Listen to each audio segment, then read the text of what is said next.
can be here and I'll attempt to break, get back into the trading range. If we fail, we might retest this level right here, or even lower into this if we fail here, right? If we can get back in this. That's kind of how I look at it. Okay.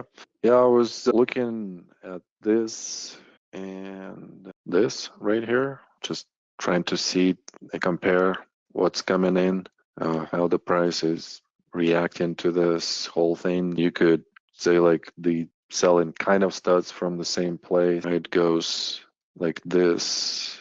I was thinking this, and then this last bar is kind of like this.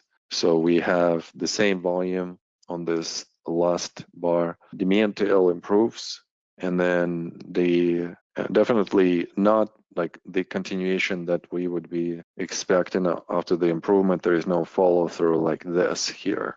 But again, think how much closer to the stronger background the first case versus the second one. So still seeing like this 1, 2, and 3 kind of the same in terms of the numbers here, and then expecting some kind of retest, right? So if we want to see the volume diminish here, let's say like from this stopping bar to the actual testing bar, and the volume is like almost the same. So there is no like a huge difference, but there is difference a little bit in the spacing of it. I would say maybe ever slight improvement. So you have improvement in the demand tail, you have not such a strong follow through to the upside, but the test is, slightly better.